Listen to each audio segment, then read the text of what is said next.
ஒரு கிராமத்துல செல்வன் என்ற ஏழை கூலியாளி இருந்தான். அவனுக்கு வேலை சீராக கிடைக்காது.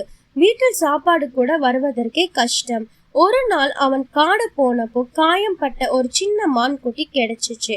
அதை வீட்டுக்கு கொண்டு போய் குணமாக்கினான். அந்த மான் குணமானதும் தினமும் அவனுக்கு வீட்டு வாசலிலே ஒரு விலை மதிப்புள்ள செங்கல் கல் வச்சு போக ஆரம்பிச்சது. செல்வன் அந்த கல்லை விற்று நல்ல பணம் சம்பாதிக்க ஆரம்பிச்சான். மெதுவா அவன் வாழ்க்கை வளமோட மாறிச்சு. ஒரு நாள் அவன் மனசுல யோசனை வந்தது. இந்த மான்குட்டி தினமும் ஒரு கல் வச்சா அதுக்குள்ளேயே நிறைய வச்சிருக்குமோ, நான் எல்லாத்தையும் ஒரே நாள்ல எடுத்துக்கலாமே. அவன் அந்த மான்குட்டியை கட்டி வலுக்கட்டாயமாக கல்லை எடுக்க முயற்சான். மான் சோகத்தோட அழுதுகிட்டே காட்டுக்கு போயிடுச்சு. அதுக்கப்புறம் இனி எந்த கல்லும் அவனுக்கு கிடைக்கல. அவன் மீண்டும் ஏழையா மாறிட்டான்.